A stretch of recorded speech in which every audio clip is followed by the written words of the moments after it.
démarche, c'est d'intégrer ces agents sur une filière ouvrière. Parce qu'en fait, ils n'ont pas d'évolution, ils restent en CDD continuellement. Donc on voudrait vraiment les mettre sur une filière ouvrière, pouvoir leur permettre d'accéder réellement au statut de fonctionnaire de l'assistance publique. Donc c'est ce qu'on est en train de mettre en place avec M. Combo, et on espère que ça va réussir. Alors il existe différentes façons sur l'embauche, on va dire dans la fonction publique hospitalière. Donc déjà privé et public.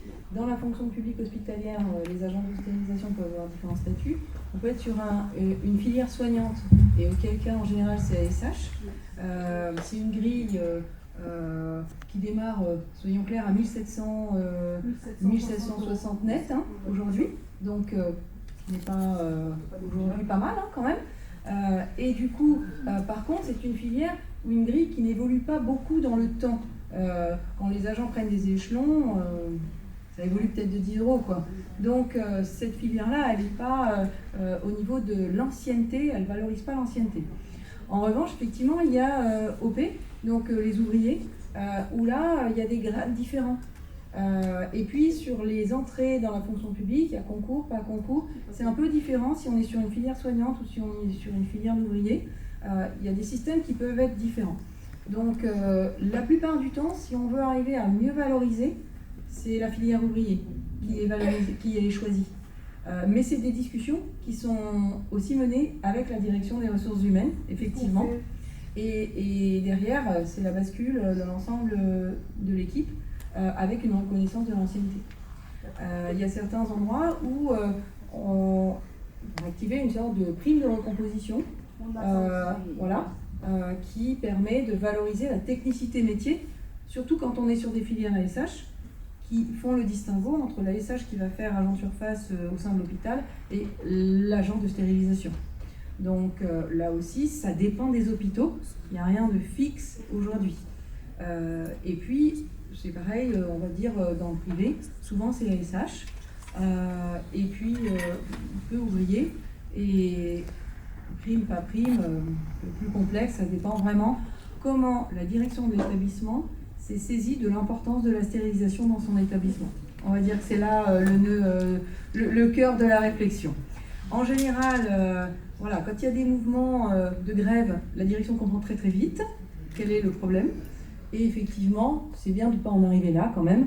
Et c'est tout le travail qui est fait au quotidien par les responsables des services de stérilisation pour valoriser les équipes. Et donc travail d'encadrement, pharmacien, pôle, etc. pour remonter ses besoins et essayer de proposer effectivement quelque chose qui se tient par rapport aux compétences spécifiques de la stérilisation.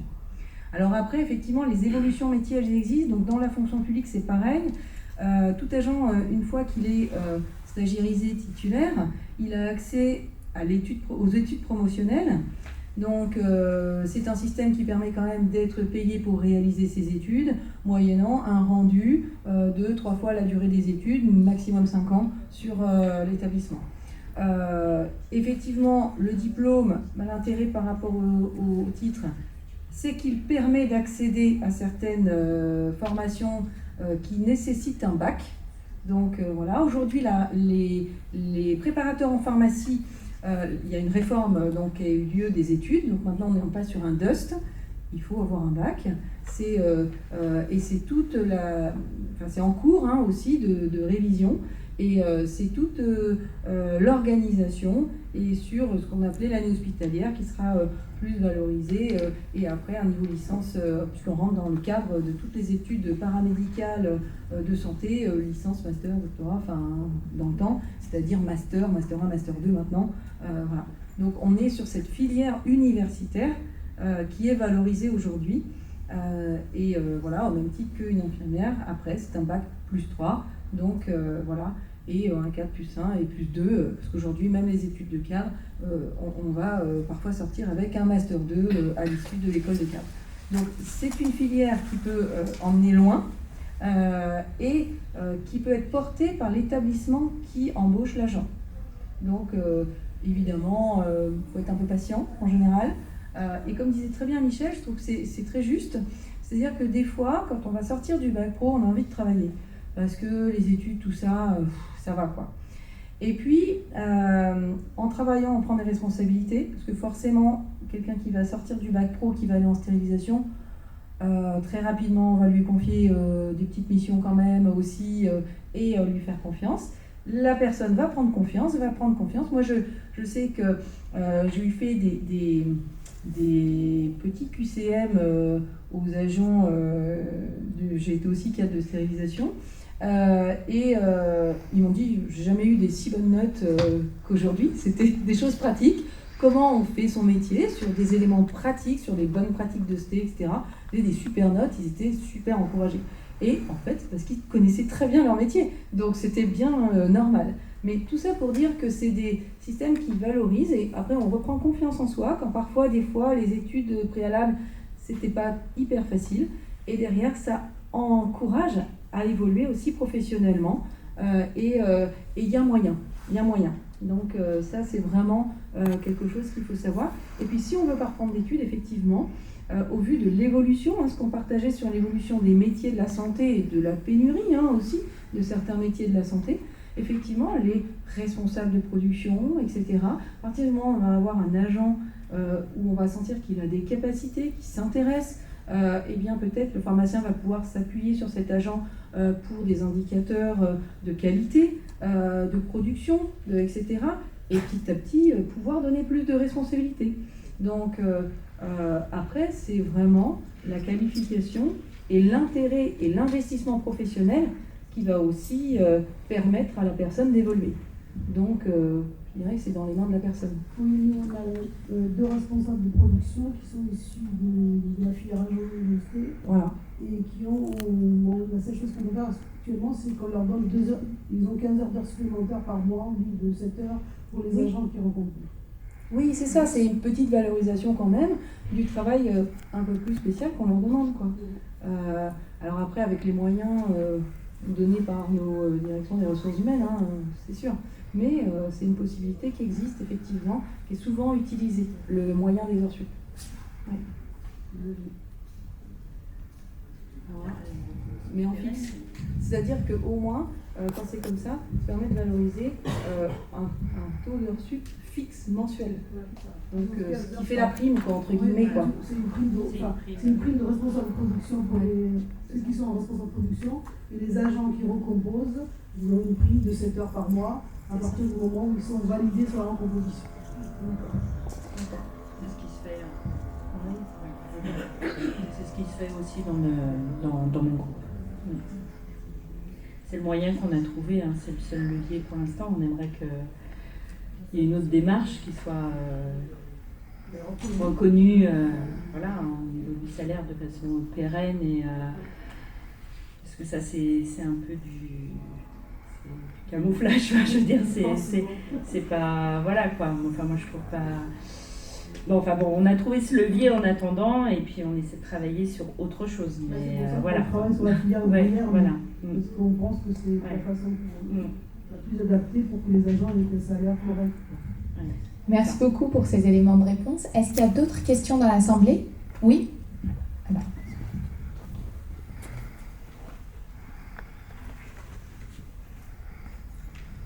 Bonjour à tous.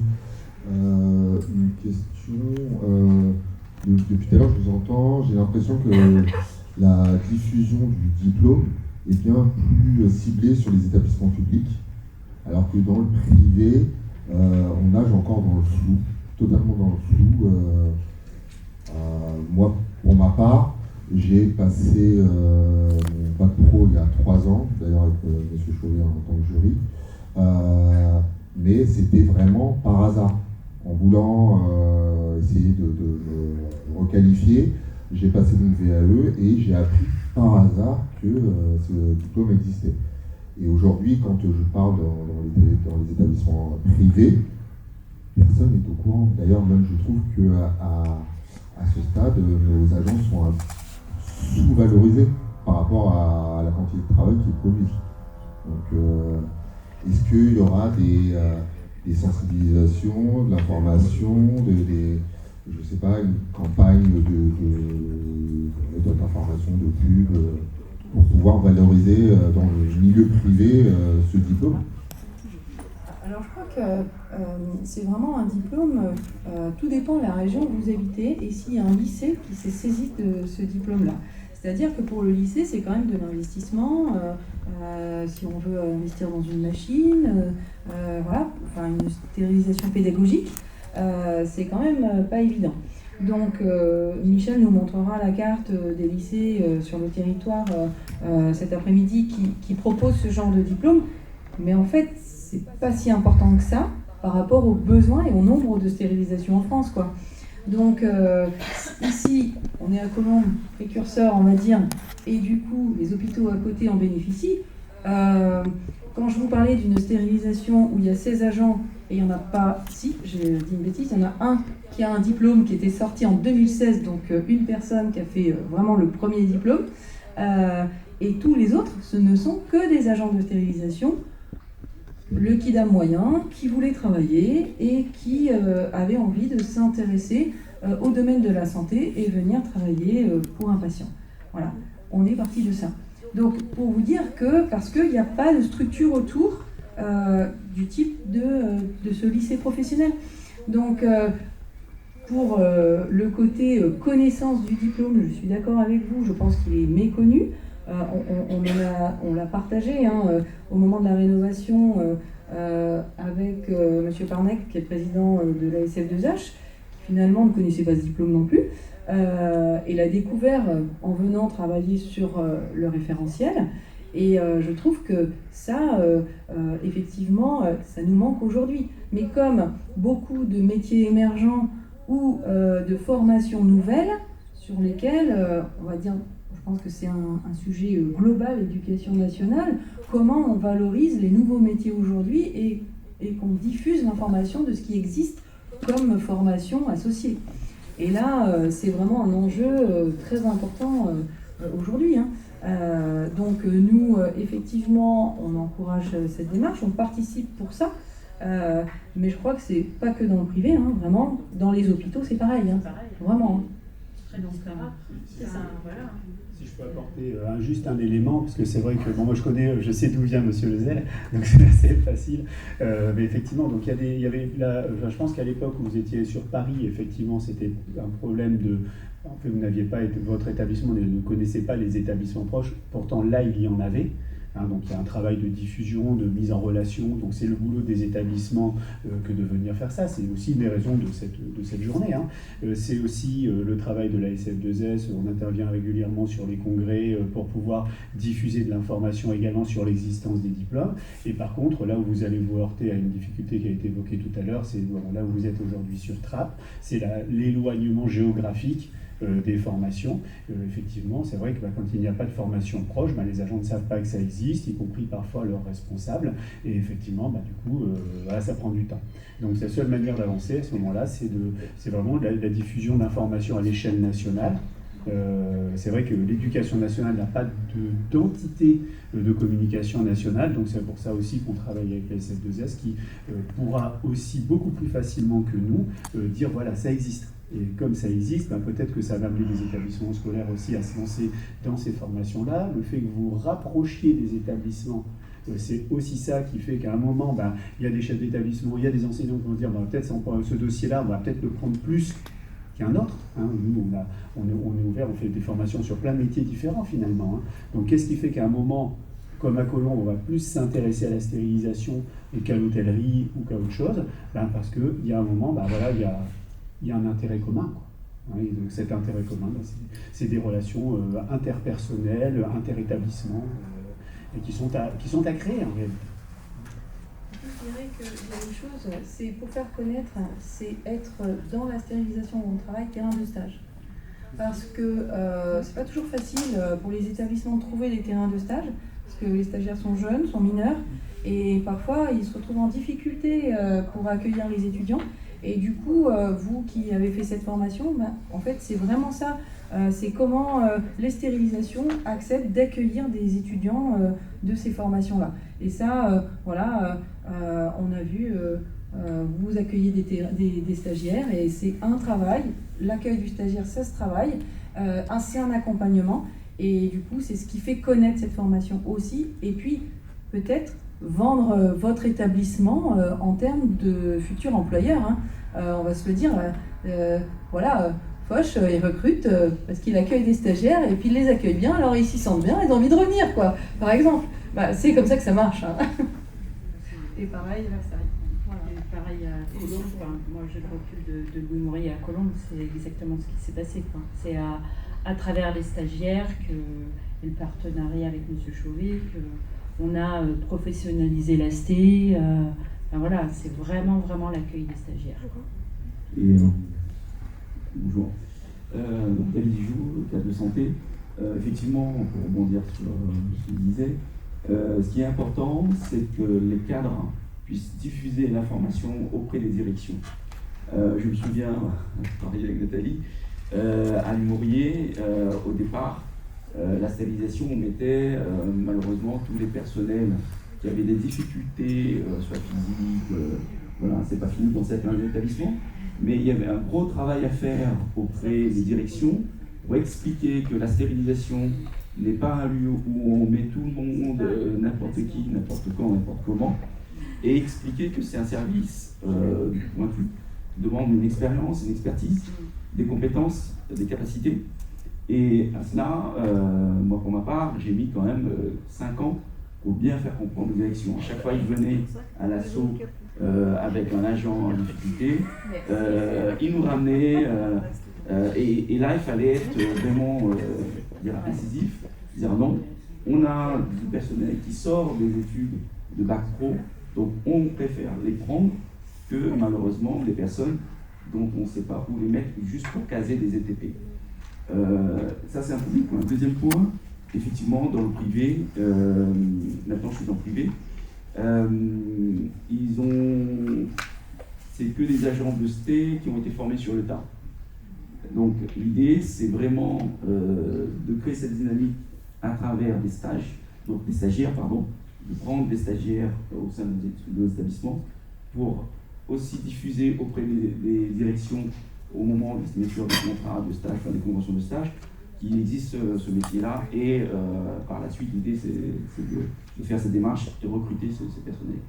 Et par exemple, j'étais à Raymond Poincaré antérieurement, j'ai changé quasiment, enfin toute mon équipe était des aides-soignants et passé soit à SMH, donc j'ai recruté des gens en SMH ou les bac pro. Donc voilà, l'idée aussi de faire comprendre que les aides-soignants ils sont beaucoup plus compétents auprès du chevet des patients parce que maintenant leurs formations ont changé, ils ont été upgradés aussi par des actions, des actions dont les infirmières faisaient, maintenant ça a été déplacé sur les aides-soignants. Donc, expliquer aux directions que ben voilà, nous, notre cœur métier c'est la stérilisation, les aides-soignants c'est aussi du soin, donc voilà, donc partir sur cette démarche. Donc aller plus dans ce sens. Ça c'est le nerf de la guerre. Et ça prend du temps. Voilà, c'est ça. Voilà. Moi, je pense que vous avez très bien dit sur le fait que les stérilisations, mais c'est ce que je vous disais quand, j'aime bien cette expression de la stérilisation de l'arrière-cuisine du bloc opératoire, ça montre bien, et on y mettait effectivement les gens à replacer qui sont issus du soin, qui ont mal au dos, parce que cassés par le fait de s'occuper des patients. Et du coup, on doit accompagner dans leur reclassement, et ben, forcément, il faut les sortir du soin. Comme la stérilisation, ce n'est pas le soin, on les mettait dans les services de stérilisation. Donc c'est tout le travail des encadrants de ces services-là, de dire stop, c'est pas possible. On ne peut pas avoir quelqu'un qui a mal au dos en stérilisation, c'est un travail physique qui manipule des charges, qui pousse, qui tire, qui porte, et ce n'est pas possible quand on a mal aux épaules ou quand on a mal au dos. Et c'est les deux mots qui sont souvent retrouvés chez les soignants, liés aux soins, on va dire, et à leurs mouvements répétés. Mais en stérilisation, on n'a pas les mêmes mouvements, mais c'est pas mieux pour ces articulations-là. Donc du coup, c'est vraiment un gros travail en disant non, la sté n'est pas le lieu de reclassement de l'hôpital. Et du coup, c'est par la reconnaissance de la spécificité de nos activités que nous nous en sortons, pour éviter ces embûches-là, historiques, on va dire. Et puis, effectivement, pour ce qui est de l'évolution, je pense que les encadrants ont ont vraiment leur place et leur rôle à jouer pour faire évoluer aussi ces mentalités-là. Ce qui est de haute lutte, hein, on est bien d'accord. Mais ça, c'est en marche. C'est en marche. Eh bien, écoutez, si c'est bon pour tout le monde, on remercie infiniment nos intervenants de ce matin. On vous propose de faire une petite pause. Il est 11h15, on peut se retrouver ici à 11h45. Nous avons des exposants dans le hall du lycée, n'hésitez vraiment pas à aller les voir. Et puis il y a de l'eau, du café et des petites viennoiseries. À tout à l'heure, merci.